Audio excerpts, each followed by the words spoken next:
آج ہم ایک ایسے موضوع پر بات کر رہے ہیں جو صدیوں سے انسانی سوچ کے مرکز میں رہا ہے۔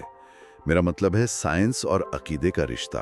جی ہاں، اور ہمارے پاس جو مواد ہے وہ دکھاتا ہے کہ یہ کتنا پیچیدہ تعلق ہے۔ بالکل، کہیں ٹکراؤ ہے، کہیں لگتا ہے کہ ہم آہنگی ممکن ہے، اور کہیں ایک دوسرے سے آپ کہہ لیں سیکھنے کی کوشش بھی نظر آتی ہے۔ صحیح۔ تو آج اس گفتگو کا مقصد یہی ہے کہ ان ذرائع کی روشنی میں سمجھا جائے کہ یہ کشیدگی کہاں سے آتی ہے، تاریخ میں کیا مثالیں ہیں، اور یہ بھی کہ مختلف لوگ مطلب مذہبی اور غیر مذہبی حلقے وہ کیا سوچتے ہیں اس بارے میں۔ ہاں، اور کیا کوئی پل بنانے کے راستے ہیں بھی یا نہیں۔ جی یہ سوال واقعی بہت گہرا ہے نا۔ یقیناً۔ یہ صرف کوئی علمی بحث نہیں ہے، اس سے تو تاریخ، فلسفہ، لوگوں کے ذاتی عقائد سب کچھ جڑا ہوا ہے۔ بالکل۔ اور بنیادی مسئلہ جو اکثر لگتا ہے وہ طریقہ کار کا ہے اور اتھارٹی کا۔ سائنس کہتی ہے ثبوت لاؤ، تجربہ کرو، مشاہدہ کرو۔ جی، تجرباتی ثبوت۔ جبکہ عقیدہ وہ اکثر وحی، الہام یا ذاتی تجربے پر انحصار کرتا ہے۔ اور اتھارٹی کا فرق بھی ہے۔ ہاں، سائنس کہتی ہے قدرتی دنیا ہی آخری سند ہے، جبکہ عقیدے کی نظر وہ کسی ماورائی حقیقت پر ہوتی ہے۔ بالکل، لیکن یہ بھی اہم ہے جیسا کہ مواد میں ہے کہ یہ کہانی صرف جنگ کی نہیں ہے۔ اچھا۔ جی ہاں، بہت سے مفکر، بہت سی روایات، انہوں نے ہم آہنگی، مکالمے، یہاں تک کہ ایک دوسرے کو آپ کہیں مضبوط کرنے کے طریقے بھی تلاش کیے ہیں۔ تو مطلب منظرنامہ کافی متنوع ہے۔ بہت زیادہ۔ ٹھیک ہے، تو آئیے ذرا تاریخ میں چلتے ہیں۔ ایک عام تاثر تو یہی ہے کہ سائنس اور مذہب ہمیشہ سے دست و گریبان رہے ہیں۔ ہاں، یہ تاثر بہت عام ہے۔ اور اس کی کچھ بڑی مثالیں بھی اکثر دی جاتی ہیں، جیسے گیلیلیو کا قصہ۔ جی، وہ تو کلاسک مثال مانی جاتی ہے۔ ہاں، کوپرنیکس، اور پھر گیلیلیو کا یہ کہنا کہ زمین سورج کے گرد گھومتی ہے، جو اس وقت کے چرچ کے نظریے کے بالکل خلاف تھا۔ بالکل، وہ تو زمین کو مرکز مانتے تھے۔ کچھ مذہبی متن جیسے زبور 93:1 کی بنیاد پر، جی، اس کی لفظی تشریح پر۔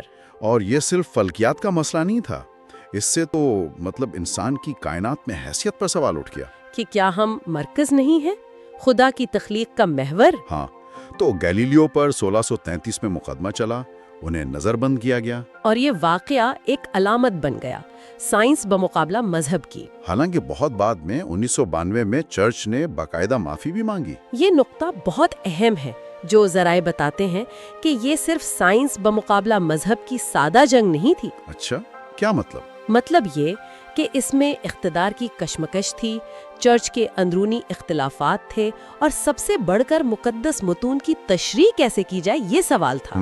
کچھ مورخین تو گیلیلیو کے معاملے میں ذاتی رقابتوں کا بھی ذکر کرتے ہیں، تو اصل کہانی اکثر زیادہ پیچیدہ ہوتی ہے۔ یہ واقعی ایک اہم نقطہ ہے۔ اچھا، ایک اور مثال جو ذرائع پیش کرتے ہیں وہ ہے ارضیات کی اور زمین کی عمر کا معاملہ۔ جی ہاں، 18ویں اور 19ویں صدی میں جیمز ہٹن، چارلز لائل، ان جیسے ماہرین ارضیات نے پہاڑوں، چٹانوں، فوسلز کا مطالعہ کیا، اور وہ اس نتیجے پر پہنچے کہ زمین تو لاکھوں کروڑوں سال پرانی ہے، اور یہ کٹاؤ اور تہہ نشینی جیسے مطلب بہت سست رفتار عمل سے بنی ہے۔ اور یہ اس وقت کی بائبل کی کتاب پیدائش کی لفظی تشریح سے بالکل مختلف تھی۔ ہاں، وہ تشریح تو شجرہ نسب کی بنیاد پر زمین کی عمر صرف چند ہزار سال بتاتی تھی۔ بشپ اشر کا حساب تو بہت مشہور تھا، 4004 قبل مسیح والا۔ تو سائنس ایک بار پھر مذہبی متن کی اس کی لفظی تشریح کو چیلنج کر رہی تھی۔ بالکل۔ اور پھر آیا سب سے بڑا دھماکہ 1859 میں، چارلز ڈارون۔ نظریہ ارتقاء بذریعہ قدرتی انتخاب۔ ہاں، ان کی کتاب نسلوں کی ابتدا پر اس نے زندگی کے اتنے زیادہ تنوع کی وضاحت کے لیے ایک ایسا طریقہ پیش کیا جس میں کسی بیرونی ڈیزائنر کی ضرورت ہی نہیں تھی۔ اور اس سے بھی زیادہ آپ کہیں تہلکہ خیز بات یہ تھی کہ انسان بھی اسی عمل کا حصہ ہے۔ ہماری کوئی خاص تخلیق نہیں ہوئی۔ جی نہیں، بلکہ ہم دوسرے جانوروں، خاص طور پر بن مانسوں کے ساتھ مشترکہ جد رکھتے ہیں۔ اوہ، اس کا اثر تو بہت گہرا ہوا ہوگا۔ بہت زیادہ۔ اس نے انسان کی وہ اشرف المخلوقات والی حیثیت جو بہت سے مذاہب میں مرکزی ہے، اس پر سوال اٹھا دیا۔ آدم و حوا کی کہانی، خدا کی صورت پر تخلیق، یہ سب تصورات چیلنج ہوئے۔ یہ صرف سائنسی دریافتیں نہیں تھیں، یہ انسان کے اپنے بارے میں جو صدیوں پرانے تصورات تھے ان پر ضرب تھی۔ انہی تاریخی واقعات کی بنیاد پر